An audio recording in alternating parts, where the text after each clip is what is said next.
नमस्कार दोस्तों, स्वागत है आपका इस खास वीडियो में। आज हम बात करेंगे दशहरे के त्योहार पर रावण के पुतले के दहन की परंपरा के पीछे के कारणों के बारे में। क्या आपने कभी सोचा है कि रावण का दहन क्यों किया जाता है?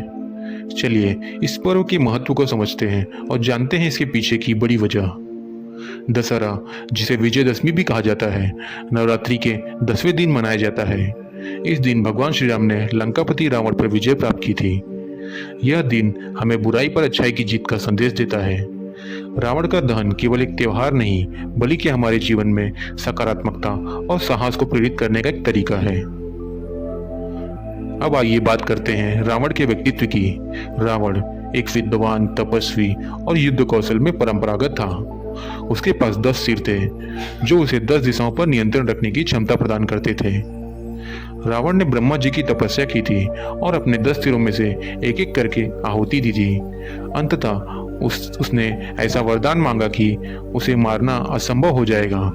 लेकिन इस विद्वता और शक्ति के बावजूद रावण का सर्वनाश उसके क्रोध और अहंकार के कारण हुआ।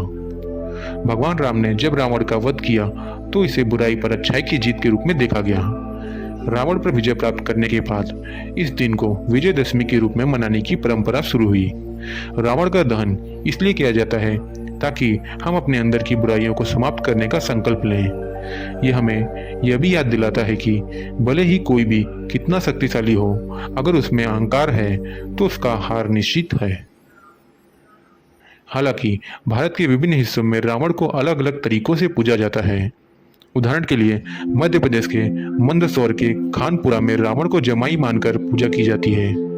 वहीं विदिशा जिले के नटेरन तहसील में रावण के वंशज खुद को मानते हैं और उनकी पूजा करते हैं। इसी तरह उत्तर प्रदेश के बिसरक गांव में कहा जाता है कि रावण का जन्म हुआ था और यहाँ रावण का पुतला नहीं जलाया जाता है।